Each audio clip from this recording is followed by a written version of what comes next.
पेश खिदमत है कहानी शमशान का छठा हिस्सा। जैसा कि आपने पिछली केस में मुलाजा किया कि जादूगरनी की खोपड़ी इमरान को उस मुसीबत से निकाल कर ले आती है, क्योंकि उसे चुड़ैल ने एक जगह पर कैद कर दिया होता है। वहां से जादूगरनी की खोपड़ी उसे निकाल कर बाहिफाजत ले आती है और उसे कहती है अपनी आंखें बंद करो, मैं तुम्हें शमशान नगर पहुंचा देती हूँ। अब आगे सुनते हैं कि आगे क्या होता है। जादूगरनी की खोपड़ी ने कहा अपनी आंखें बंद करो और जब तक मैं न कहूँ हरगिज आंखें न खोलना। इमरान ने आंखें बंद कर ली। आंखें बंद करते उसके कानों में शां शां की आवाज गूंजने लगी। उसका सर चकराने लगा। कुछ देर के बाद जादूगरनी की आवाज आई, अब आंखें खोल दो। इमरान ने आंखें खोली तो उसने देखा कि तारीख अंधेरी रात है। आसमान को स्याह घटाओं ने ढांप रखा है। वो एक स्याह संगलाख टीले के पास खड़ा है। उसे तेज शोर की आवाज सुनाई दे रही थी। ये आवाज ऐसी थी जैसे कहीं करीबी कोई जबरदस्त आबशार बुलंदी से किसी तारीख घाटी में गिर रही हो। वो आहिस्ता आहिस्ता चलता टीले की दूसरी तरफ आया तो खौफ से उसके जिस्म में सनसनी दौड़ गई। उसने देखा कि 15-20 फीट की गहराई में एक तेज रफ्तार दरिया टीलों और चट्टानों के दरमियान पत्थरों और चट्टानों के संगलाख किनारों से टकराता ग़ज़ब गजब के आलम में बह रहा है। वो डर कर पीछे हट गया। उसे वो गांव कहीं नजर नहीं आ रहा था जिसके बारे में जादूगरनी ने उसे बताया था। दरिया की तूफानी मौजों का शोर उसे और ज्यादा डरा रहा था। वो दरिया की मुखालिफ सिमत को चल पड़ा। 2-3 छोटे बड़े टीलों के दरमियान से गुजरने के बाद उसे कुछ फासले पर खुली जगह में एक अलाव जलता दिखाई दिया। वो उस तरफ बढ़ा। करीब जाकर देखा कि पथरीली दीवारों और ढलों छतों वाले 15-20 मकानों का एक छोटा सा गाँव है, जिसके बाहर एक चबूतरे पर आग का अलाव रोशन है। खुदा जाने ये अलाव किसने जला रखा था। वो मकानों के पास आ गया। बहुत जल्द उस पर यह इंकशाफ हुआ कि सब मकान खाली पड़े हैं, सब मकानों के दरवाजे खुले हैं और कहीं कोई इंसान नजर नहीं आ रहा। वो समझ गया कि यही वो शमशानगढ़ का गांव है, जहाँ के लोग डायनों के डर के मारे अपने मकान छोड़कर भाग गए हैं। वो स्याह दरवाजे वाले मकान को तलाश करने लगा। अंधेरे में वो बड़े गौर से एक एक मकान के दरवाजे को देख रहा था। उसे सारे मकानों के दरवाजे स्याह नजर आ रहे थे। एक मकान का दरवाजा कुछ ज्यादा ही काला था, जैसे जलकर स्याह हो गया हो। दरवाजा खुला था। इमरान मकान के अंदर चला गया। मकान के 2 छोटे छोटे कमरे थे जहाँ कुछ भी नहीं था। कोने में उसे कोई चीज दिखाई दी। वो उसके करीब गया। देखा कि ये टीन की एक संदूकची थी। उसने संदूकची को खोला तो उसमें करेंसी नोटों की गड्डियां पड़ी हुई थी। जादूगरनी की खोपड़ी ने कहा था कि उनमें से अपनी जरूरत के नोट ले लेना, जो सफर में तुम्हारे काम आएंगे। इमरान ने नोटों की 2 गड्डियां निकालकर जेब में रख ली और मकान से बाहर आ गया। गाँव के बाहर आग का अलाव उसी तरह जल रहा था। इमरान इस ख्याल से आग के अलाव की तरफ बढ़ा कि शायद वहाँ गाँव का कोई आदमी या कोई भूला भटका मुसाफिर वहाँ रात गुजारने के लिए बैठा हो। आग का अलाव एक चबूतरे पर रोशन था।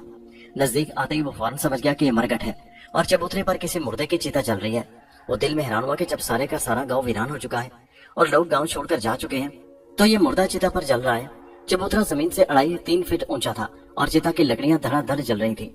फजा में मुर्दे के जलने की बू फैली हुई थी। इमरान इस ख्याल से चिता के चबूतरे की दूसरी तरफ आया कि शायद वहाँ कोई मुर्दे का रिश्तेदार बैठा हो और उसकी मदद से वो वहाँ से किसी नजदीकी रेलवे स्टेशन के बारे में मालूमात हासिल कर सके। जब वो चिता के चबूतरे के दूसरी तरफ आया तो वहीं ठिठक सा गया। उसे चबूतरे से 10-15 गज दूर आग के शोलों में कोई जमीन पर बैठा हुआ दिखाई दिया। इमरान नजदीक गया तो उसे मालूम हुआ कि एक औरत है जो बाल खोले सर झुकाए सुगवार बैठी है। इमरान यही समझा कि ये मुर्दे की बीवी है या रिश्तेदार है। इमरान करीब आया तो उस औरत ने सर उठाकर देखा। ये एक नौजवान लड़की थी जिसका सांवला चेहरा चिता के शोलों की रोशनी में चमक रहा था। उसकी आंख में आंसू थे। इमरान ने कहा, मुझे मरने वाले का अफसोस है, ये तुम्हारा कौन था?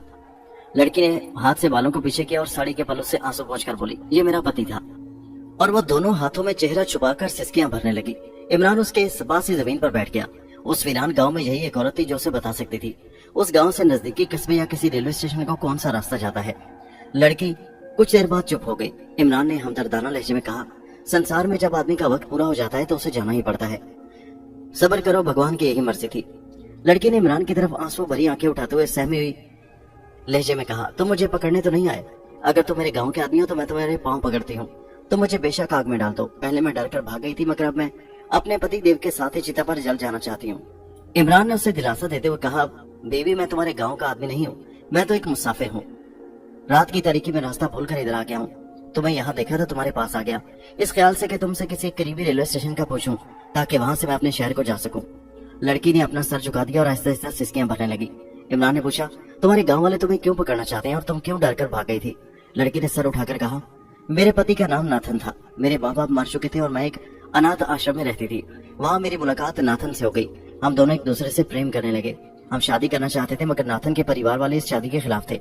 हम गाँव से भागकर एक दूसरे गाँव में आ गए और यहाँ हमने शादी कर ली, मगर हमारी किस्मत में खुशियां नहीं थी। शादी के 1 हफ्ते बाद ही मेरे पति नाथन को एक सामने डस लिया और मर गया। इस गांव के लोग मुझे मेरे पति के साथ चिता पर लिटाकर जला देना चाहते थे। वो मुझे सती करना चाहते थे मगर मैं मरने से डर गई और मौका पाकर फरार हो गई। गांव के लोग मेरे पति की लाश को यहाँ ले आए और चिता को आग दिखाकर चले गए। मैं करीबी एक जगह छुपी हुई थी। जब गांव के लोग चले गए तो मैं अपने पति के अंतिम संस्कार में शरीक होने के लिए उसकी चिता के पास आकर बैठ गई। ये थी मेरी दर्द भरी कहानी। इमरान ने पूछा, तुम्हारा नाम क्या है? लड़की ने कहा, मेरा नाम रामकली है। इमरान ने कहा, क्या तुम बता सकती हो इस गांव के करीब कोई रेलवे स्टेशन है? लड़की कहने लगी, ये गांव शमशानगढ़ वीरान हो चुका है। कहते हैं यहाँ चुड़ैलों और डायनों ने कब्जा कर लिया था और वो लोगों को हड़प करने लगी थी। लोग गांव छोड़कर भाग गए। यहाँ से करीब एक छोटा सा स्टेशन है। स्टेशन का नाम शमशानगढ़ है। उस स्टेशन पर रेलगाड़ी आकर ठहरती जरूर है, मगर डर के मारे स्टेशन पर कोई मुसाफिर नहीं उतरता। मगर आपको कहाँ जाना है? आप कहाँ से आए हैं? इमरान ने यूं ही कह दिया कि एक दोस्त के गाँव में उससे मिलने आया था।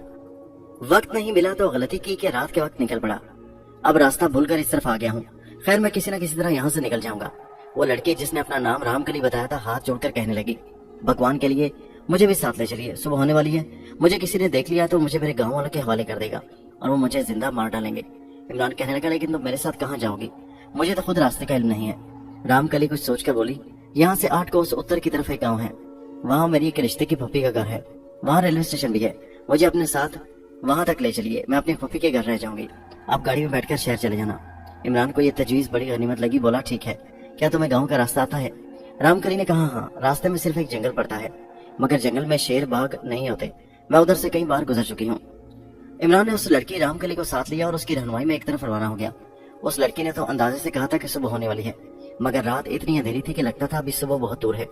लड़की उस अंधेरी रात में भी इमरान को उस इत्मीनान के साथ रवां दवां लिए जा रही थी, जैसे वहाँ के चप्पे चप्पे से वाकिफ हो। इमरान यही समझा कि ये देहाती लड़की और देहाती औरतें अपने इलाके को तारीख रात में भी पहचान लेती हैं। चलते चलते वो एक जंगल के किनारे आ गए। वहाँ जंगल में दरख्तों के साये में इतना अंधेरा था कि कुछ भी दिखाई नहीं देता था। इमरान ने कहा, रामकली, बड़ा अंधेरा जंगल है, यहाँ बैठकर दिन निकलने का इंतजार न कर ले। रामकली बोली, मुझे डर लग रहा है कि गाँव के लोग यहाँ भी आ जाएंगे।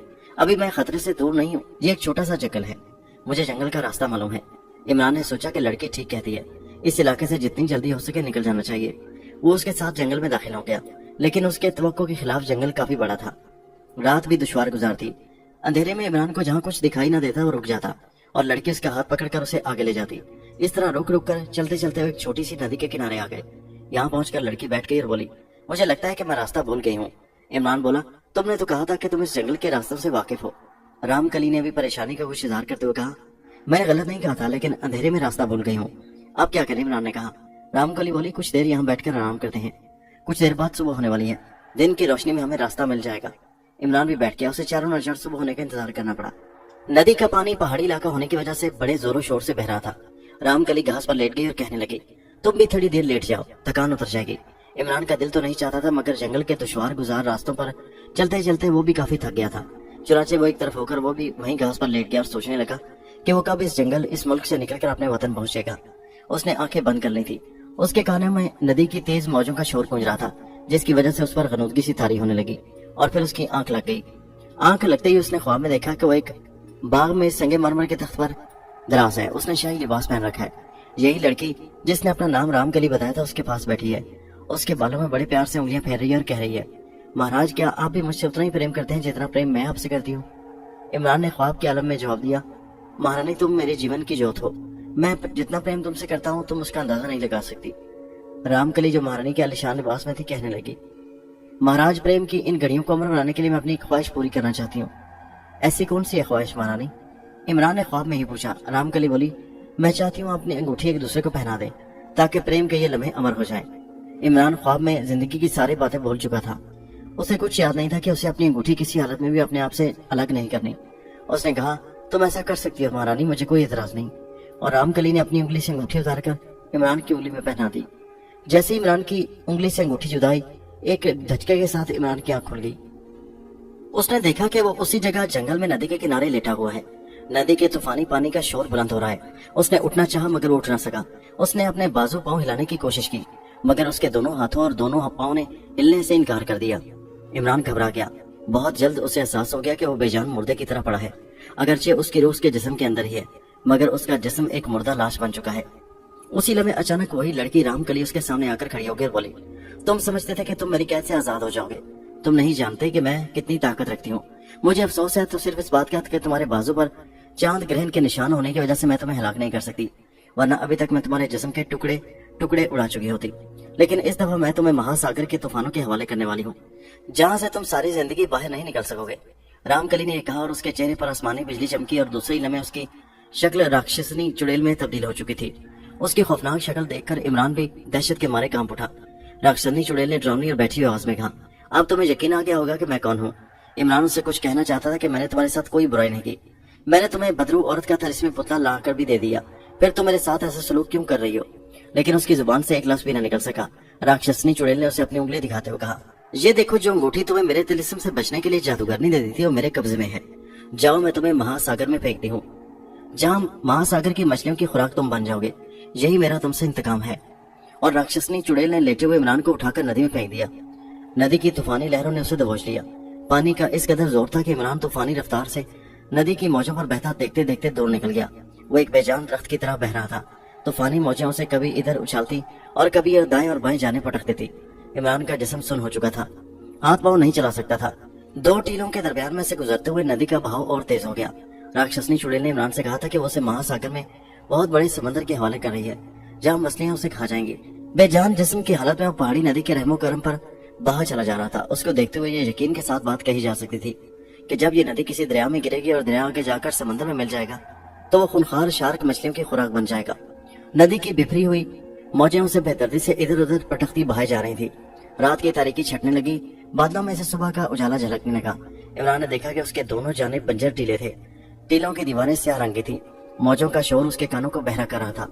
آہستہ آہستہ ٹیلے پیچھے ہونے لگے اور ندی کا پہاڑ کشادہ ہونا شروع ہو گیا۔ ندی کی کشادہ ہونے سے لہروں کا زور ٹوٹ گیا۔ عمران ایک بے جان لاش کی طرح لہروں کے اوپر پڑا ہوا تھا۔ جب صبح کی سفیدی چاروں طرف پھیل گئی تو عمران نے دیکھا کہ ندی ایک بہت بڑے دریا کے ساتھ آ کر مل گئی ہے۔ اب وہ دریا میں بہ رہا تھا۔ اس تصور سے عمران کی روح کانپ اٹھتی تھی کہ بہت جلد یہ دریا وسیع اور اس سمندر میں جا کر مل جائے گا اور پھر وہ خونخوار شارک مچھلیوں کی خوراک بن جائے گا۔ راکشسنی چڑیل نے اس سے بڑا خوفناک انتقام لیا تھا۔ وہ موجوں کے ساتھ بہتے ہوئے خدا کو یاد کر رہا تھا اور خدا سے اپنے گناہوں کی معافی مانگتے ہوئے مدد کا طلبگار تھا۔ لیکن دنیا میں کبھی کبھی ایسا بھی ہوتا ہے کہ انسان کو اپنے کسی گناہ کی سزا بھگتنی پڑتی ہے۔ وہ جانتا تھا کہ اب سوائے خدا کی ذات کے کوئی دوسرا اس کا مددگار نہیں ہے، چنانچہ وہ خدا ہی سے مدد کا طالب تھا اور بار بار توبہ استغفار پڑھ رہا تھا۔ اتنا وہ جانتا تھا کہ یہ وسطی صوبہ بھارت کے صوبہ آندھرا پردیش یعنی حیدرآباد دکن کا علاقہ ہے اور سمندر یہاں سے کافی دور ہے۔ سورج بادلوں کے پیچھے چھپا ہوا تھا مگر دن کی روشنی چاروں طرف پھیلی ہوئی تھی۔ عمران کو دائیں بائیں جانب کچھ فاصلے پر دریا کے کنارے کے درختوں کی قطار ایک سیاہ لکیر کی طرح نظر آ رہی تھی۔ وہ ہاتھ پاؤں نہیں لا سکتا تھا لیکن وہ پوری قوت ارادی سے اپنے جسم کو دائیں بائیں دھکیلنے کی برابر کوشش کر رہا تھا کہ کسی طرح کنارے پر پہنچ جائے اور سمندر کے عذاب سے بچ جائے۔ پھر ایسا ہوا کہ اچانک تیز ہوائیں چلنے لگیں۔ اتفاق سے ہوا کا رخ دائیں جانے والے کنارے کی طرف تھا۔ اس کا فائدہ یہ ہوا کہ دریا کی موجیں عمران کو آہستہ آہستہ کنارے کی طرف دھکیلنے لگیں۔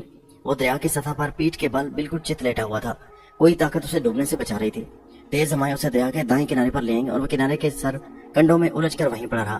اس نے اٹھنے کی کوشش کی مگر وہ اپنے جسم کو بالکل حرکت نہ دے سکا۔ یہ راکشسنی چڑیل کے طلسم کا اثر ہی ہو سکتا تھا۔ آسمان پر بدستور سیاہ بادل چھائے ہوئے تھے۔ دریا کا کنارہ تھوڑا سا اونچا تھا اور گنجان درختوں نے وہاں سایہ ڈال رکھا تھا۔ کسی وقت کسی پرندے کے بولنے کی آواز آ جاتی تھی، اس کے بعد پھر سناٹا چھا جاتا تھا۔ عمران نے آنکھیں بند کر لی اور اپنے آپ کو خدا کے حوالے کر دیا۔ چند لمحوں کے بعد اسے ایسی آواز سنائی دی جیسے کوئی پانی میں چلتا اس کی طرف آ رہا ہے۔ وہ گردن موڑ کر پیچھے نہیں دیکھ سکتا تھا، آواز اس کے پیچھے سے آ رہی تھی۔ وہ اوپر آسمان کی طرف دیکھ رہا تھا۔ اسے محسوس ہوا کہ کوئی اس کے سر کی طرف رک گیا ہے۔ عمران نے ڈرتے ڈرتے کہا، کون ہے؟ کوئی شخص پانی میں چلتا اس کے سامنے سرکڑوں کے پاس آ کر رک گیا۔ عمران نے دیکھا کہ وہ ایک سفید داڑھی اور نورانی چہرے والا بزرگ ہے جس کے ہاتھ میں لکڑی کا عصا ہے، سر پر سبز امامہ بندھا ہوا ہے۔ اس نے بڑی شفقت بھری آواز میں کہا، بیٹا اٹھو اور میرے ساتھ چلو۔ عمران نے کہا، میں اٹھ نہیں سکتا۔ بزرگ نے ہاتھ بڑھا کر کہا، اللہ کا نام لے کر اٹھو۔ عمران نے دل میں اللہ پاک کو یاد کیا تو اس کا جسم ایک دم گرم ہو گیا، جیسے اس کے رگوں میں ایک دم سے خون گرم گردش کرنے لگا ہو۔ اس نے وہاں ہاتھ اٹھایا اور اس کا ہاتھ بلند ہو گیا۔ بزرگ نے اس کا ہاتھ پکڑ کر اسے اٹھا لیا۔ عمران پانی میں کھڑا ہو گیا، اس کے جسم کی طاقت واپس آ چکی تھی۔ بزرگ نے کہا، میرے ساتھ آؤ۔ وہ دریا میں سے نکل کر بزرگ کے ساتھ آہستہ آہستہ چلنے لگا۔ بزرگ عمران کو جنگل میں درختوں کے درمیان ایک چھوٹی سی پرانی مسجد میں لے آئے۔ مسجد میں محراب کے آگے ایک صف بچھی ہوئی تھی۔ چھوٹا سا سین تھا جس کی ایک جانب اوپر سے آتا ہوا شفاف پانی کا ایک چشمہ بہ رہا تھا۔ بزرگ نے کہا، میاں میرے ساتھ وضو کرو۔ عمران نے بزرگ کے ساتھ وضو کیا۔ وضو کرنے کے بعد بزرگ نے کہا، میرے پیچھے 2 نفل شکرانے کے ادا کرو۔ عمران کا دل خدائے ذوالجلال کی محبت سے لبریز ہو رہا تھا اور اس پر رکت آ رہی تھی۔ وہ بزرگ کے پیچھے سر جھکائے ہاتھ باندھ کر کھڑا ہو گیا۔ بزرگ کے پیچھے اس نے خدا کے زور شکرانے کے 2 نفل ادا کیے تو اس کو محسوس ہوا جیسے اس کا دل ایک معصوم بچے کے دل کی طرح پاک ہو گیا ہے۔ بزرگ نے اسے اپنے پاس سب پر بٹھا لیا اور کہا، انسان خطا کا پتلا ہے، انسان سے غلطیاں بھی ہو جاتی ہیں، لیکن اچھا انسان وہ ہے جو اپنی غلطیوں پر نادم ہو کر خدا کے حضور صدقے دل سے توبہ کرے اور آئندہ غلطی نہ کرے۔ خدا اسے معاف کر دیتا ہے تمہیں اپنے بارے میں کچھ بتانے کی ضرورت نہیں ہے، میں سب کچھ جانتا ہوں۔ عمران نے کہا محترم اگر آپ سب کچھ جانتے ہیں تو مجھے اس مصیبت سے نجات دلائیں۔ بزرگ نے کہا یہ مصیبت خود تمہاری اپنی پیدا کی ہوئی ہے اور اسے تم خود ہی دور کر سکتے ہو۔ میں تمہارے حق میں صرف دعا کر سکتا ہوں کہ خدا تمہیں اس مصیبت سے چھٹکارا پانے کی توفیق عطا کرے، لیکن یاد رکھو خدا بھی ان کی مدد کرتا ہے جو اپنی مدد کرتے ہیں۔ عمران بولا مجھے کیا کرنا چاہیے؟ بزرگ نے کہا تمہیں اپنی قوت ایمانی کو اپنی رگوں میں ہر لمحے جاری و ساری رکھنا ہوگا۔ صرف یہی ایک طاقت تمہیں ہر قسم کی مصیبتوں سے محفوظ رکھ سکتی ہے۔ سمجھ لو کہ یہ تمہارے امتحان کا وقت ہے۔ تمہیں کسی لمحے خدا کی یاد سے غافل نہیں ہونا۔ شیطانی طاقتیں تمہارا پیچھا کر رہی ہیں، تمہیں ایمان کی طاقت سے ان کا مقابلہ کرنا ہوگا۔ اگر ایک لمحے کے لیے بھی غافل ہوئے تو شیطانی طاقتیں تم پر غالب آ سکتی ہیں۔ میں نے تمہیں جو کچھ کہنا تھا کہہ دیا، اب جو کچھ کرنا ہے وہ تمہیں خود ہی کرنا ہوگا۔ السلام علیکم، یہ کہہ کر بزرگ نے عصا سنبھالا اور مسجد سے نکل گئے۔ عمران انہیں دیکھتا ہی رہ گیا۔ ان کی ایمان افروز باتوں نے عمران کے دل میں ایک نئی توانائی پیدا کر دی تھی۔ اسے محسوس ہو رہا تھا کہ وہ اکیلا شیطانی طاقتوں کا مردانہ وار مقابلہ کر سکتا ہے اور انہیں شکست دے سکتا ہے۔ مسجد میں بیٹھے بیٹھے اس نے اپنی جیب میں سے بٹوا نکال کر اسے کھولا۔ اس میں کرنسی نوٹ بھیج چکے تھے۔ اس نے نوٹوں کو نکال کر وہیں سکھانے کے لیے ڈال دیا اور سوچنے لگا کہ یہاں سے اسے کس طرف جانا چاہیے۔ اسے کچھ معلوم نہیں تھا کہ وہ کہاں پر آ گیا ہے، اتنا اسے معلوم تھا کہ یہ حیدرآباد دکن کا علاقہ ہے اور کسی نہ کسی جگہ کوئی ریلوے اسٹیشن ضرور ہوگا۔ جب کرنسی نوٹ تھوڑے تھوڑے خشک ہو گئے تو اس نے انہیں بٹوے میں ڈالا اور بٹوا جیب میں رکھ کر خدا کے حضور سجدہ ریز ہو کر نیکی کے راستے پر گامزن رہنے کے لیے دعا مانگی اور خاموشی کے ساتھ مسجد سے نکل آیا۔ مسجد کے باہر اسے درختوں کے درمیان پیچھے کی جانب جاتی ایک چھوٹی سی پگڈنڈی دکھائی دی۔ وہ اس پر چل پڑا۔ یہ پگڈنڈی جنگل کے کنارے کنارے شمال مغرب کی طرف جا رہی تھی۔ ابھی تک بارش رکی ہوئی تھی۔ عمران بارش سے پہلے کسی گاؤں یا قصبے میں پہنچ جانا چاہتا تھا۔ خدا کے حضور دعا مانگنے اور بزرگ کی باتوں کی وجہ سے اس کا دل مضبوط ہو گیا تھا اور اسے یقین ہو گیا تھا کہ اب کوئی راکشسنی چڑیل اس کا کچھ نہیں بگاڑ سکتی۔ وہ پورے اعتماد کے ساتھ چل رہا تھا۔ ایک جگہ آ کر پگڈنڈی جنگل کو چھوڑ کر دور درختوں کے ایک جھنڈ کو طرف چلی گئی تھی۔ عمران نے دیکھا کہ وہاں ناریل کے درخت بھی تھے۔ زمین پر کچھ ناریل گرے ہوئے تھے۔ اس نے ایک ناریل کو توڑا تو اس کا پانی خشک ہو چکا تھا۔ اس نے دوسرا ناریل توڑا تو اس میں پانی بھی تھا اور اس کا گودا بھی تازہ تھا۔ اس نے ناریل کا پانی پیا اور تھوڑا بہت گودا کھایا اور آگے روانہ ہو گیا۔ آگے اسے 2-4 جھونپڑیاں دکھائی دیں۔ ایک جھونپڑی کے باہر ایک بوڑھا آدمی بیٹھا ناریل کا ہوکا گڑگڑا رہا تھا۔ عمران اس کے قریب آیا تو بوڑھے نے اسے سر اٹھا کر دیکھا اور پوچھا کون ہے بابو، کدھر جانا ہے؟ عمران نے پوچھا یہاں ریلوے اسٹیشن کس طرف کو ہے؟ مجھے حیدرآباد جانا ہے۔ بوڑھے نے کہا حیدرآباد تو یہاں سے بہت دور ہے، ادھر کو جانے کے لیے تمہیں پہلے ناگپور جانا ہوگا۔ ناگپور جانے والی گاڑی مجھے کہاں سے ملے گی؟ عمران نے پوچھا۔ بوڑھا کہنے لگا یہ مجھے نہیں پتا، یہاں سے آگے بالام پور کا گاؤں آئے گا، وہاں سے لاری منگل پوری کے قصبے تک جاتی ہے۔ منگل پوری میں ریلوے اسٹیشن بھی ہے، وہاں سے معلوم ہو جائے گا کہ ناگپور کو جانے والی گاڑی کہاں سے ملے گی۔ عمران نے بوڑھے کا شکریہ ادا کیا اور آگے چل پڑا۔ کافی دیر تک چلنے کے بعد اسے دور کسی گاؤں کے مکانات اور درخت دکھائی دیے۔ یہ بالا پورم کا گاؤں تھا۔ یہاں سے اسے ایک خستہ حال لاری مل گئی جس نے اسے منگل پوری کے قصبے میں پہنچا دیا۔ منگل پوری میں ریلوے اسٹیشن بھی تھا، معمولی سا ویران اسٹیشن تھا۔ معلوم ہوا کہ ناگپور والی ٹرین اسے منگل پوری سے آگے گڑھ تارا کے ریلوے اسٹیشن سے ملے گی۔ گڑھ تارا جانے والی گاڑی کے آنے میں ابھی 2 گھنٹے تھے۔ عمران نے اسٹیشن کے باہر ایک چھوٹی سی دکان کے باہر بیٹھ کر تھوڑا بہت کھانا کھایا، مٹی کے گلاس میں کافی پی۔ اس علاقے میں چائے کے بجائے کافی کا بہت رواج ہے۔ اتنے میں بارش شروع ہو گئی۔ عمران نے اسی اسٹیشن پر سے ناگپور کا ٹکٹ لے لیا اور پلیٹ فارم پر ایک سائمان کے نیچے آ کر بیٹھ گیا۔ اچانک اسے راکشسنی چڑیل کا خیال آیا۔ ایک لمحے کے لیے اس کے دل کی دھڑکن تیز ہوئی، مگر اس نے فوراً اپنے دل کو مضبوط کیا اور راکشسنی چڑیل کے خیال کو دل سے نکال دیا۔ پھر اسے جادوگرنی کی لاش اور اس کی کھوپڑی کا خیال آ گیا۔ جادوگرنی اگرچہ اس کی ہمدرد تھی لیکن اس لمحے وہ اسے بھی یاد نہیں کرنا چاہتا تھا۔ اس نے فوراً اس کے خیال کو بھی دل سے نکال دیا۔ بارش موسلا دھار ہونے لگی تھی۔ چھوٹا سا پلیٹ فارم خالی پڑا تھا۔ ایسا لگتا تھا کہ اسٹیشن پر کبھی کوئی گاڑی نہیں آئی، کوئی مسافر بھی نہیں نظر آ رہا تھا۔ کچھ دیر کے بعد بارش ہلکی ہو گئی تھی۔ وقت گزرتا چلا گیا۔ خدا خدا کر کے دور سے ریل گاڑی کے انجن کی سیٹی کی آواز سنائی دی۔ گاڑی پلیٹ فارم پر آ کر رکی تو عمران جلدی سے ایک ڈبے میں چڑھ گیا۔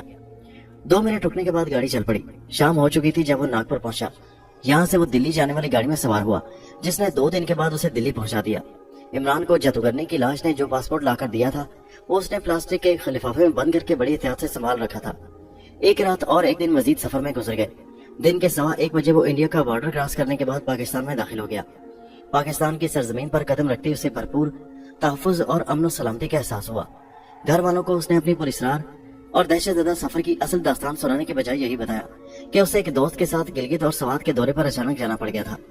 گھر والوں کے لیے یہی خوشی کی بات تھی کہ وہ خیریت سے گھر واپس آ گیا ہے، مگر رخسانہ کو اس نے ساری کہانی سنا دی۔ رخسانہ سن کر پریشان ہو گئی اور کہنے لگی اس کا مطلب ہے کہ راکشسنی چڑیل تم سے بدلہ لینے یہاں بھی پہنچ سکتی ہے۔ عمران بے فکر مند تھا، کہنے لگا میں خود اس خیال سے پریشان ہوں مگر کیا کر سکتا ہوں۔ رخسانہ نے کہا تمہیں آج ہی بزرگ عامل شاہ جی کے پاس جا کر ان سے نیا تعویذ لے کر بازو پر باندھ دینا چاہیے، کوئی پتہ نہیں یہ بلائیں کب تم پر حملہ کر دیں۔ میں بھی یہی سوچ رہا ہوں، عمران بولا۔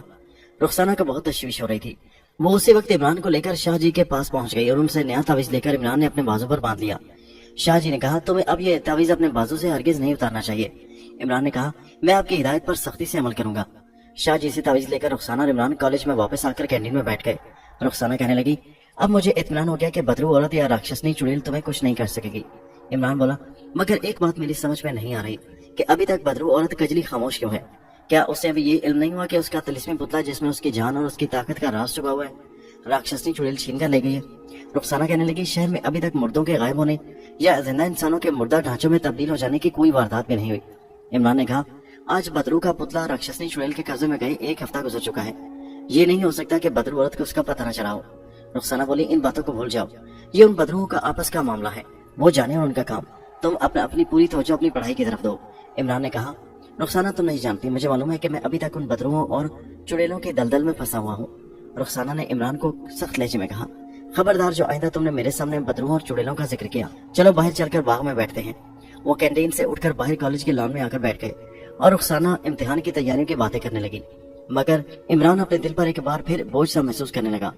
उसे यकीन तो जरूर था कि तावीज की वजह से बदरू और राक्षसनी उसे कोई नुकसान नहीं पहुंचा सकेगी, लेकिन वो ये भी जानता था कि बदरू और राक्षसनी चुड़ैल दोनों उसकी जान के दुश्मन बन चुकी हैं। राक्षसनी इसलिए उसकी दुश्मन है कि उसकी वजह से उसे जलील तरीन शिकस्त का सामना करना पड़ा, और बदरू कजली इसलिए उसकी दुश्मन हो गई है कि उसने उसका तिलिस्मी पुत्ता राक्षसनी के हवाले करके उसकी ताकत खाक में मिला दी है, और अब किसी भी वक्त राक्षसनी चुड़ैल उसको हलाक करने की कोशिश कर सकती है। इमरान गलत नहीं सोच रहा था, उसका खदशा सही था, क्योंकि उस वक्त तक बदरू औरत को पता चल चुका था कि उसका पुतला जिसमें उसकी ताकत का राज छुपा हुआ है उसके हाथ से निकल गया है। जिस वक्त इमरान ने श्रीलंका के चुड़ैलों वाले जंगल की पुलिसरार गुफा से पुतला निकालकर राक्षसनी चुड़ैल के हवाले किया था, तो राक्षसनी चुड़ैल ने बड़ी चालाकी से काम होते हुए बदरू कजली के पुतले के इर्द गिर्द एक ऐसा तिलिस्मी हाला बना दिया था कि अगर वो पुतले को हाथ भी लगाए तो बदरू औरत को ये इल्म नहीं हो सकेगा कि उसका पुतला गुफा से गायब होकर उसके किसी दुश्मन के पास पहुंच गया है, क्योंकि राक्षसनी चुड़ैल जानती थी कि बदरू औरत कजली अपने जमाने की बड़ी खतरनाक और ताकतवर जादूगरनी थी। चुनाचे जैसे उसे मालूम हुआ कि उसका पुतला अब उसके पास नहीं रहा, उसकी ताकत खत्म हो चुकी है, तो उसे फौरन इल्म हो जाएगा कि पुतला राक्षसनी चुड़ैल ने चुराया है, और वो उसी वक्त तूफानी बिजली की तरह राक्षसनी चुड़ैल पर हमला करेगी, और इससे पहले कि राक्षसनी चुड़ैल तिलिस्मी पुतले में छुपी हुई ताकत को तिलिस्म के जरिए अपने अंदर जज्ब कर ले, वो राक्षसनी चुड़ैल के टुकड़े उड़ा देगी और पुतला एक बार फिर उसके पास चला जाएगा। चुनाचे उसने बड़ी मकारी से काम लेते हुए पुतले को तिलिस्मी खोल में बंद कर दिया था। जब इमरान भी उसके हाथ से निकल गया तो उसने इमरान का पीछा करने के बजाय सबसे पहले तिलिस्मी पुतले में छुपी ताकत को अपने अंदर जज्ब करने के अमल की तैयारी शुरू कर दी। श्रीलंका के उसी चुड़ैलों वाले जंगल में एक सदियों पुराना मंदिर था, जहाँ कभी हर साल एक कंवारी लड़की की कुर्बानी दी जाती थी। अब यह मंदिर वीरान होकर खंडर बन चुका था। राक्षसनी चुड़ैल उस मंदिर में आ गई और जिस चबूतरे पर कंवारी लड़की को लिटाकर देवी पर कुर्बान किया जाना था, वहाँ चबूतरे के सामने आकर खड़ी हो गई। साला साल गुजर जाने के बाद चबूतरे के पत्थरों का रंग स्याह पड़ चुका था और उन पत्थरों पर बेगुनाह कंवारी का जमा हुआ खून भी अब पत्थर बन गया था। राक्षसनी चुड़ैल ने चबूतरे के वस्त में एक दिया जलाकर रख दिया और उसके पास ही बदरू का तिलिस्मी पुतला रख दिया। उसके बाद राक्षसनी चुड़ैल उसके सामने आलती पालती मारकर बैठ गई। उसने अपने बाल एक झटके से खोलकर अपने कंधों पर बिखेर लिए और मंत्र पढ़ने शुरू कर दिए। थोड़ी थोड़ी देर के बाद वो मंत्र पढ़कर तिलिस्मी पुतले पर जोर से फूंक मार देती। सारी रात वो इसी तरह दिया जलाकर पुतले के सामने बैठी मंत्र पढ़ती रही। 2 रातें उसने ये अमल जारी रखा। तीसरी रात वो एक करीबी गाँव में गई और वहां से एक बकरी को उठाकर ले आई।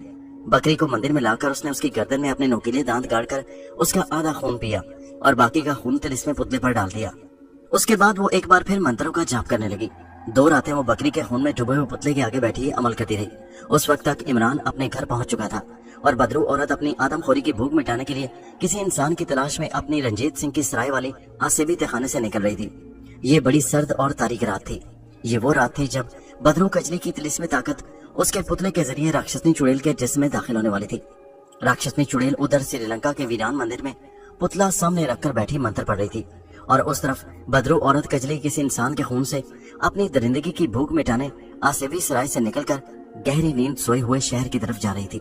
राक्षसनी चुड़ैल अपने तिलिस्मी अमल का आखिरी मरहला खत्म करने वाली थी। उसने आखिरी बार मंत्र पढ़कर तिलिस्मी पुतले पर फूंका तो पुतले में हरकत पैदा हुई। वो चबूतरे पर लेटे लेटे उठकर बैठ गया। उसकी आंखें रोशन हो गईं। राक्षसनी चुड़ैल ने डरावनी आवाज में कहा, जादूगर कुंडला के पुतले, मैंने तुम्हारा अमल पूरा कर दिया है। अपनी सारी ताकत लेकर मेरे जिस्म के अंदर जज्ब हो जा। पुतला खड़े खड़े कांपने लगा। कांपते कांपते उसके मुंह से एक दिल दहला देने वाली चीख बुलंद हुई। फिर उसकी आंखों में से तेज तेज सुर्ख लहू के रंग ऐसी रोशनी की 2 लकीरें निकलकर राक्षसनी चुड़ैल के जिस्म में जज्ब होने लगी। राक्षसनी चुड़ैल ने अपने दोनों बाजू खोल दिए थे। जैसे बदरू औरत कजली की ताकत का इस्तेमाल कर रही हो। जब पुतले के अंदर की सारी ताकत सुर्ख रोशनी की शुआओं की शक्ल में राक्षसनी चुड़ैल के जिस्म में जज्ब हो गई तो पुतले की आंखों की रोशनी बुझ गई और वो गिर पड़ा। राक्षसनी चुड़ैल ने दोनों बाजू पर उठाकर एक फलक शिगाफ कहका लगाया। उसके डरावने कहके की गूंज से पुराने मंदिर के दरो दीवार लरज उठे। वो अपनी जगह से उठी। उसने तिलिस्मी पुतले को दोनों हाथों में लेकर अपने चुड़ैलों वाले खौफनाक चेहरे के सामने गया और बोली, कजली, ए कजली, मैंने तेरी ताकत का तिलिस्म खत्म कर दिया। आज से लोक परलोक में सबसे बड़ी चुड़ैल और सबसे बड़ी जादूगरनी मैं हूँ। तेरे पास अब कुछ भी बाकी नहीं रहा, मगर मैं जानती हूँ कि जब तक तू जिंदा हालत में है तो वापस अपनी ताकत हासिल करने के लिए जान की बाजी लगा देगी, मगर मैं तुम्हें इसकी मोहलत नहीं दूंगी। मैं तुम्हें अभी इसी वक्त हमेशा हमेशा के लिए खत्म कर रही हूँ। ये कहकर राक्षसनी चुड़ैल ने तिलिस्मी पुतले के माथे का एक कील उखाड़ कर निकाला। उस कील पर एक मंत्र पढ़कर फूंका और फिर उसे पुतले के सीने में जोर से ठोक दिया। पुतला जमीन से एकदम ऊपर कोचला और फिर गिरकर साकित हो गया। ठीक उसी वक्त बदरू औरत कजली रात की तारीकी में अपने मकान में सोई हुई एक लड़की की चारपाई के करीब पहुंच चुकी थी। लड़की को खाने के लिए उसने अपने दोनों लंबे नाखूनों वाले हाथ उसकी गर्दन की तरफ बढ़ाए थे कि बदरू औरत कजली के सीने में दर्द की एक ऐसी टीस उठी जिसे किसी ने उसके सीने में गरम गरम सुलाख घूमती हो। उसके हलक से बेख्तियार एक चीख निकल गई और वो दोनों हाथों से अपना सीना थामकर वहीं गायब हो गई। गायब होते ही वो अपनी आसिबी सराय के तहखाने में नमदार हुई और जमीन पर गिरकर तड़पने लगी और तड़पते तड़पते बेहोश हो गई। दूसरी तरफ राक्षसनी चुड़ैल ने पुतले को वहीं वीरान मंदिर के काल कोठरी में जमीन खोद कर दफन कर दिया और बाहर निकलकर अंधेरे जंगल के सन्नाटे में एक फातिहाना नारा लगाया। अब वो लोक परलोक माजी और हाल की सबसे बड़ी चुड़ैल और सबसे बड़ी जादूगरनी थी। ये नारा उसकी कामयाबी का ऐलान था। उसके नारे की आवाज के साथ ही श्रीलंका, हिंदुस्तान, बर्मा, चीन और सुंदरबन और कजली वन की सारी चुड़ैलें और परलोक की सारी बदरुएं और जिंदा और मुर्दा जादूगरनियां उसके सामने जाहिर होकर हाथ बांधकर खड़ी हो गई। राक्षसनी चुड़ैल ने गरज कर कहा, मेरा नाम राक्षसनी है। आज से मैं तुम सबकी महारानी जादूगरनी हूँ, महारानी बदरू और महारानी चुड़ैल हूँ। आज से लोक परलोक पर मेरा हुक्म चलेगा। तुम सब मेरे गुलाम हो। सब बदरुओं, चुड़ैलों और जिंदा और मुर्दा जादूगरनियों ने एक जुबान होकर कहा, राक्षसनी महारानी की जय हो, राक्षसनी महारानी की जय हो। दूसरी तरफ बदरू औरत कजली रंजीत सिंह की आसिबी सराय के तहखाने में बेहोश पड़ी थी। जब उसे होश आया तो उसने अपने सीने पर हाथ लगाकर देखा कि उसके सीने के एन दरमियान जख्म का एक छोटा सा खरंड बना हुआ था। उसको अपने जिस्म में सख्त कमजोरी महसूस हो रही थी। वो फौरन समझ गई कि उसके पुतले पर किसी दूसरे का कब्जा हो चुका है और उसकी आधी से ज्यादा तिलिस्मी ताकत उसके जिस्म से निकल गई है। बदरू औरत कजली तड़प कर उठ बैठी। अगरचे उसके पास अब सारी दुनिया की बदरुओं और जादूगरनी और बदरुओं की ताकत नहीं रही थी, मगर वो अभी तक एक बदरू जरूर थी। उसने सख्त गुस्से की हालत में दोनों बाजू पर उठाए और गायब हो गई। वो उसी लम्हे श्रीलंका के चुड़ैलों वाले जंगल में जाकर देखना चाहती थी कि उसका पुतला वहाँ है या नहीं। अगर नहीं है तो पुतला कौन चुरा कर ले गया है। वो चुड़ैलों के जंगल के आसेबी दरख्तों में से गुजरकर सीधी गुफा के तहखाने में आ गई। ये देखकर उसके होश उड़ गए कि कोने वाली जमीन खुदी हुई थी और तिलिस्मी पुतला वहाँ नहीं था। अब उसके पास इतनी ताकत नहीं थी कि वह पता लगा सके कि उसका पुतला कहाँ है, किसके पास है और उसे कौन चुरा कर ले गया। उसके लिए बदरू औरत को अपनी जादूगरनी सहेली से मशवरे की जरूरत थी। वो वहीं से गायब होकर रंजीत सिंह की आसिबी सराय के तहखाने में वापस आ गई। तहखाने में वापस आते उसने एक तिलिस्म पढ़कर फूंका और गायब होकर रात की तारीकी में वहां से सैकड़ों मील के फासले पर समंदर के किनारे एक वीरान जंगल में पहुंच गई। उस जंगल में किसी जमाने में देवल देवी का मंदिर हुआ करता था जो अब खंडर में तब्दील हो चुका था। उस मंदिर में एक कोठरी बाकी थी जहाँ दिन के वक्त भी गुप्त अंधेरा छाया रहता था। बदरू औरत उस कोठरी में आ गई। उसने कोठरी के अंधेरे में खड़े होकर सामने वाली तारीख दीवार की तरफ देखा और लरसती हुई आवाज में अपनी सहेली जादूगरनी को आवाज दी, मैं कजली हूँ, मुझे तुम्हारी जरूरत है। तुम जहाँ कहीं भी हो सब कुछ छोड़कर मेरे पास आ जाओ। दूसरे लम्हे दीवार के अंधेरे में से उसकी सहेली जादूगरनी का हयोला उभर कर सामने आ गया। बदरू औरत ने कहा, तुम मेरी एक ही सहेली और मेरी हमदर्द हो। मुझ पर एक भारी मुसीबत आन पड़ी है। जिस तिलिस्मी पुतले में मेरी ताकत का राज छुपा है वो कोई चुरा कर ले गया है। सहेली जादूगरनी खामोशी से सुनती रही, फिर कहने लगी, तो मैं अपने ऊपर बड़ा गरूर हो गया था कि तिलिस्मी पुतला वापस मिल जाने से तुम लोग पर लोग की सबसे ताकतवर औरत बन गई हो। तुम्हें ख्याल ही न रहा कि तुम्हारे दुश्मन तुम्हारे पीछे लगे हुए हैं। यही गफलत तुम्हें ले डूबी है। बदरू औरत ने कहा, मैं अपनी गलती मानती हूँ, लेकिन अब मेरी मदद करो। मुझे बताओ कि तिलिस्मी पुतला कौन चुरा कर ले गया है और वो कहाँ पर है। सहेली जादूगरनी बोली, श्रीलंका के जंगल की जिस वीरान गुफा में तुमने अपना पुतला छुपाया हुआ था उसी जंगल में राक्षसनी नाम की एक चुड़ैल भी रहती है। तुम्हारा पुतला उसी के पास है। बदरू औरत ने हैरत के साथ कहा, लेकिन किसी भी चुड़ैल के पास इतनी ताकत नहीं हो सकती कि वो गुफा में से मेरा पुतला चुरा कर ले आते। फिर राक्षसनी चुड़ैल ने पुतला कैसे हासिल कर लिया। सहेली जादूगरनी बोली, तुम भूल गई हो कि दुनिया में इस वक्त एक ऐसा इंसान भी है जिस पर तुम्हारे पुतले का तिलिस्म असर नहीं कर सकता और उस इंसान का नाम इमरान है। बदरू औरत ने गजबनाक होकर कहा, तो क्या मेरा पुतला इमरान ने चुरा कर राक्षसनी चुड़ैल के हवाले किया है। सहेली जादूगर ने कहा, उसके सिवा और कौन तुम्हारे पुतले को हाथ लगा सकता है। बदरू औरत ने चीख कर कहा, मगर इमरान को कैसे पता चला कि मैंने अपना पुतला श्रीलंका की एक वीरान गुफा में छुपाया हुआ है। सहेली जादूगरनी बोली, ये पता तुम्हारी पुरानी दुश्मन जादूगरनी की लाश ने इमरान को बताया था वही जादूगरनी जिसकी लाश में कुंडला जादूगर ने तुम्हारा पुतला रखा हुआ था। बदरू औरत सर पीट कर रह गई। फिर गिज़ो गज़ब के साथ बोली, मैं उनमें से किसी को जिंदा नहीं छोड़ूंगी, मैं एक एक करके उन सबको कत्ल कर दूंगी। सहेली जादूगरनी ने कहा, वो तो तुम जब करोगी तब करोगी, और उसके बावजूद तुम्हें ये भी याद रखना होगा कि उस वक्त राक्षसनी चुड़ैल तुमसे ज्यादा ताकतवर है। वो दुनिया और लोक परलोक की सबसे बड़ी जादूगरनी बदरू और चुड़ैल बन चुकी है। उसका वार अगर चल गया तो वो तुम्हें जलाकर भस्म भी कर सकती है। बदरू औरत ने कहा, फिर मुझे क्या करना चाहिए, तुम ही कोई रास्ता बताओ। सहेली जादूगरनी बोली, तुम्हें सबसे पहले अपनी ताकत का पुतला हासिल करने की कोशिश करनी चाहिए, ताकि जो ताकत तुमसे छीन ली गई है वो तुम्हारे पास वापस आ जाए। उसके बाद तुम अपने दुश्मनों को ठिकाने लगा सकती हो। बदरू औरत कजली ने सहेली जादूगरनी के सामने दोनों हाथ जोड़कर कहा, मुझे कोई रास्ता बताओ, इस वक्त मुझे कुछ नहीं सूझना। सहेली जादूगरनी कहने लगी, इस वक्त तुम्हारा पुतला राक्षसनी चुड़ैल के कब्जे में है। उस पुतले को तुम भी हाथ नहीं लगा सकती, क्योंकि उस पर राक्षसनी चुड़ैल के तिलिस्म का असर है। वो तिलिस्म तुम्हें भस्म कर सकता है। फिर मुझे क्या करना चाहिए, बदरू औरत ने पूछा। सहेली जादूगर ने कहा, इस वक्त दुनिया में सिर्फ इमरान ही एक ऐसा इंसान है जो तुम्हारे पुतले पर हाथ डाल सकता है, और उस पर राक्षसनी का फूंका हुआ तिलिस्म कोई असर नहीं कर सकता। तुम्हारे सामने सिर्फ एक ही रास्ता है कि किसी तरीके से इमरान को अपने कब्जे में करो और फिर उसके जरिए अपना पुतला वापस लाने की कोशिश करो। बदरू औरत ने पूछा, लेकिन मुझे तो ये भी मालूम नहीं कि राक्षसनी चुड़ैल ने मेरा पुतला किस जगह छुपा कर रखा है। सहेली जादूगरनी बोली, वो मैं तुम्हें बता दूंगी। मुझे मालूम है कि राक्षसनी चुड़ैल ने तुम्हारा पुतला कहाँ छुपाया हुआ है। सुनो, तुम्हारा पुतला राक्षसनी चुड़ैल ने श्रीलंका के एक जंगल में ही एक कदीम मंदिर की कोठरी में दफन करके बाहर आतिशी तिलिस्म का हिसार खींच दिया है। उस तिलिस्म के हिसार में से तुम भी नहीं गुजर सकती हो। सिर्फ इमरान ही उस तिलिस्मी हिसार में से खैरियत से गुजर कर पुतले को उठाकर ला सकता है। मैंने तुम्हें सब कुछ बता दिया है। आगे अब तुम्हारा काम है कि तुम्हें क्या करना है और इमरान को किस तरह अपने काबू में करके उसके जरिए अपनी ताकत वाला पुतला वापस हासिल करना है। मैं जा रही हूँ, मैं बार बार तुम्हारे पास नहीं आ सकती, इसलिए किसी अचल जरूरत के वक्त मुझे बुलाना। और सहेली जादूगरनी गायब हो गई, और ये सुनकर के उसके पुतले को चुराने में इमरान का भी हाथ है और उसने उसे राक्षसनी चुड़ैल को ला कर दिया है।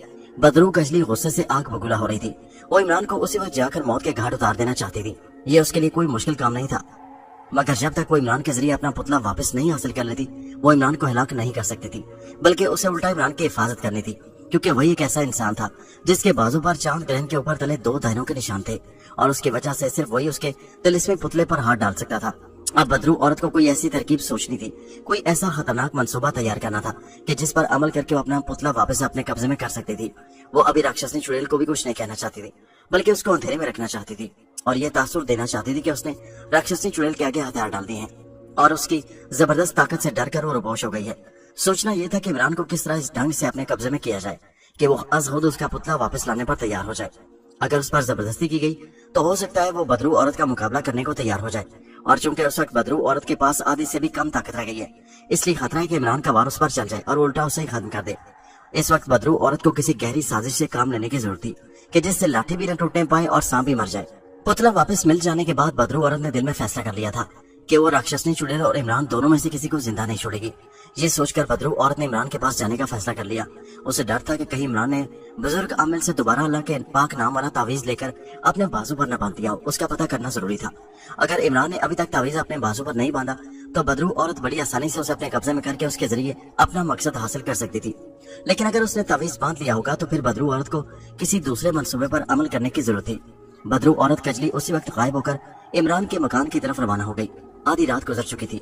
इमरान के मकान पर अंधेरा छाया हुआ था। घर के सब लोग सो रहे थे। इमरान के बेडरूम की बत्ती भी बुझी हुई थी। बदरू औरत इमरान के बेडरूम की खिड़की के पास आकर जाहिर हो गई। वो जमीन पर खड़ी बड़े गौर से दूसरी मंजिल वाले इमरान के बेडरूम की खिड़की की तरफ देखने लगी। फिर वो आहिस्ता आहिस्ता जमीन से बुलंद होने लगी। जब वो दूसरी मंजिल के बराबर आ गई तो बेडरूम की खिड़की की तरफ बढ़ी। उस वक्त इमरान अपने पलंग पर लिहाफ ओढ़े गहरी नींद सो रहा था। रात सर्द और तारीख थी। दरख्तों के नीचे हल्की हल्की सफेद धुंध फैली हुई थी। बदरू औरत हवा में तैरती हुई खिड़की के पास आकर रुक गई। खिड़की बंद थी। वो बंद खिड़की में से गुजर भी सकती थी, मगर वो ये इत्मीनान कर लेना चाहती थी कि इमरान के बाजू पर तावीज बंधा हुआ नहीं है। मगर उसका इल्म उसे इमरान के बेडरूम में दाखिल हुए बगैर नहीं हो सकता था। वो एकदम गायब हो गई। गायब होकर भी वो खिड़की के पास ही खड़ी रही। आखिर उसने खिड़की में से अंदर जाने का फैसला कर लिया, क्योंकि इसके सिवा कोई चारा नहीं था। जैसे वो गैबी हालत में खिड़की के अंदर दाखिल होकर इमरान के बेडरूम में आई, उसे एक जबरदस्त झटका लगा और वो खिड़की से बाहर उलटकर जा गिरी और कलाबाजियां खाती हुई दूर तक चली गई। वो नीम जान से होकर जमीन पर पड़ी थी। उसके जिस्म की जैसे सारी ताकत खत्म हो गई थी। वो समझ गई कि इमरान के बाजू पर अल्लाह के पाक नाम का तावीज बना हुआ है और उस तावीज की वजह से उसे जबरदस्त झटका लगा है। वो शुक्र करने लगी कि जिंदा बच गई थी, वरना तावीज के असर से वो जलकर राख भी हो सकती थी। देर तक बदरू औरत उसी नीम जहां हालत में मकान के अकबी बाग में घास पर पड़ी रही। जब उसके जिस्म में थोड़ी बहुत ताकत वापस आ गई तो वो उठी और वहां से जान बचाकर फरार हो गई। وہ واپس اپنے اسی رنجیت سنگھ والے آسیبی سرائی کے تہخانے میں آ گئی اور بے چینی سے ادھر ادھر ٹہلتے ہوئے سوچنے لگی کہ اب اسے کیا کرنا چاہیے، عمران کو کس طرح اپنے قبضے میں کیا جا سکتا ہے۔ سب سے پہلے تو عمران کے بازو سے تعویذ اتروانے کی ضرورت تھی، اور یہ کام کوئی ایسا شخص ہی کر سکتا تھا جو عمران کے بہت قریب ہو اور جسے اس کا اعتماد حاصل ہو۔ ایسا شخص عمران کی محبوبہ اور منگیتر رخسانہ ہی ہو سکتی تھی۔ اس سے پہلے بھی بدرو عورت نے رخسانہ کے ذریعے ہی عمران کے بازو سے تعویذ اتروا لیا تھا، اب بھی یہ کام صرف رخسانہ ہی کر سکتی تھی، لیکن اس بات کا خطرہ تھا کہ کہیں عمران کو رخسانہ پر شک نہ پڑ جائے۔ اگر اس بار اسے رخسانہ پر شک پڑ گیا کہ وہ کسی بدرو کے ذریعے اثر آ چکی ہے یا تعویذ اتراتے وقت وہ جاگ پڑا تو بدرو عورت کا سارا منصوبہ خاک میں مل سکتا تھا۔ بدرو عورت کو خدشہ تھا کہ اس بار بزرگ عامل نے اسے ضرور خبردار کر دیا ہوگا کہ بدرو عورت رخسانہ کے جسم میں داخل ہو کر اس کے بازو سے تعویذ اتروانے کی کوشش کر سکتی ہے، اور یوں عمران ہوشیار ہو گیا ہوگا، محتاط ہو گیا ہوگا۔ بدرو عورت کجلی کا ناپاک ذہن بڑی تیزی سے سوچ رہا تھا۔ اچانک اسے خیال آیا، اس نے سوچا کہ رخسانہ کے علاوہ صرف ایک عورت ایسی ہے جس کے کہنے پر عمران تعویذ کو اپنے بازو سے الگ کر سکتا ہے، اور وہ عورت عمران کی ماں ہے۔ اس خیال کے آتے ہی بدرو کجلی کی آنکھیں خوشی سے سرخ ہو گئیں، لیکن دوسرے ہی لمحے اس کی خوشی مایوسی میں بدل گئی۔ رخسانہ کو بدرو کجلی نے اس وجہ سے بڑی آسانی سے قبضے میں کر لیا تھا اور اس کے جسم میں داخل ہو گئی تھی کہ رخسانہ ماڈرن فیشن کی لڑکی تھی اور وہ نماز روزے کی پابند نہیں تھی۔ اس نے شاید ہی کبھی کوئی نماز پڑھی تھی، لیکن عمران کی والدہ بڑی عمر کی عورت تھی۔ اگر وہ نماز روزے کی پابند ہوئی تو پھر بدرو عورت کا اس کے جسم میں داخل ہونا ممکن نہیں تھا، کیونکہ یہ ایک حقیقت ہے کہ جس دل میں اللہ کے پاک نام نے اپنا گھر کر لیا ہو، بدرویں اور یہ بلائیں ایسے انسان کے جسم میں داخل نہیں ہو سکتی، بلکہ ایسے لوگوں سے بدرویں دور دور رہنے کی کوشش کرتی ہیں۔ یہ معلوم کرنے کے لیے کہ عمران کی والدہ پابند صوم و صلات عورت ہے کہ نہیں، اس کا مشاہدہ کرنے کی ضرورت تھی۔ چنانچہ بدرو نے فیصلہ کر لیا کہ وہ عمران کی والدہ کے شب و روز کی مصروفیات کا جائزہ لے گی۔ اس کے ناپاک منصوبے کی تکمیل کے لیے ایسا کرنا بہت ضروری تھا۔ دوسرے روز بدرو عورت غیبی حالت میں عمران کے گھر میں آ گئی۔ اس وقت سب لوگ ناشتے کی میز پر بیٹھے ناشتہ کر رہے تھے، عمران بھی موجود تھا۔ بدرو عورت کجلی دور رہ کر انہیں دیکھ رہی تھی۔ ناشتے کے بعد عمران کالج چلا گیا، اس کا ڈیڈی بھی کسی کام سے چلا گیا۔ گھر میں صرف نوکر اور عمران کی والدہ ہی رہ گئی۔ نوکر گھر کی صفائی وغیرہ میں مصروف ہو گیا اور عمران کی والدہ ٹیلی ویژن کھول کر ٹی وی پر انڈیا کا کوئی پروگرام دیکھنے لگی۔ بدرو عورت کجلی نے سارا دن عمران کے گھر میں گزار دیا۔ اس دوران اسے معلوم ہوا کہ یہ ایک ماڈرن تہذیب یافتہ گھرانہ ہے اور دین مذہب کی طرف کسی کا کوئی خاص رجحان نہیں ہے۔ گھر میں اللہ رسول کے نام کا کوئی کتاب ہی نہیں لگا ہوا تھا۔ بدرو عورت نے سارے گھر میں چل پھر کر دیکھا، کوٹھی ماڈرن فیشن کی تھی اور کسی کمرے کی کسی الماری میں اللہ کے پاک کلام کا کوئی قرآن بھی موجود نہیں تھا، بلکہ اس کے الٹ ڈرائنگ روم میں ہالی ووڈ کی کسی ایکٹریس کی بڑی سی تصویر لگی ہوئی تھی۔ بدرو عورت کجری نے اسی شہر میں ایسے گھر بھی دیکھے تھے جہاں ٹیلی ویژن کے پروگرام بھی دیکھے جاتے تھے، مگر اس کے ساتھ ہی گھر کا کوئی نہ کوئی بزرگ صبح کو کلام پاک کی تلاوت ضرور کرتا تھا اور 5 وقت کی نماز بھی ادا کی جاتی تھی۔ ایسے بزرگ کی وجہ سے اس گھر میں خدا کی رحمت کا سایہ رہتا تھا اور وہ گھر بلاؤں سے محفوظ رہتا تھا۔ مگر 2 دن عمران کے گھر میں گزارنے کے بعد بدرو عورت پر یہ انکشاف ہوا کہ وہاں نہ تو کوئی قرآن پاک کی تلاوت کرتا تھا، نہ ہی گھر کا کوئی فرد نماز پڑھتا تھا، یہاں تک کہ عمران کی والدہ بھی دن میں کوئی نماز نہیں پڑھتی تھی۔ بدرو عورت کا اپنا منصوبہ کامیاب ہوتا نظر آ رہا تھا۔ اب وہ بڑی آسانی سے عمران کی والدہ کے جسم میں داخل ہو کر اس سے اپنی مرضی کے مطابق کام کروا سکتی تھی۔ اب صرف اسے وقت کا انتخاب کرنا تھا کہ کس وقت عمران کی والدہ کے جسم میں داخل ہو کر اس کی روح کو اپنے قبضے میں کر کے اسے اپنی مرضی کے مطابق چلائے۔ عمران کے گھر میں رہ کر بدرو عورت کجلی نے اس کی والدہ کی روزمرہ کی مصروفیات کا بھی مشاہدہ کیا تھا۔ چنانچہ اس نے اپنے ناپاک منصوبے پر عمل کرنے کے لیے ایک خاص وقت کا انتخاب کر لیا۔ یہ خاص وقت آدھی رات کا وقت ہی ہو سکتا تھا۔ متبرک تعویذوں کے بارے میں بدرو کجلی اچھی طرح جانتی تھی کہ انہیں یا تو بہتے پانی میں بہا دینا چاہیے یا کسی پاک جگہ زمین کھود کر انہیں دفن کر دینا چاہیے۔ دوستو، یہ دلچسپ کہانی ابھی جاری ہے، اس کا اگلا حصہ نیکسٹ ویڈیو میں ملاحظہ کیجیے۔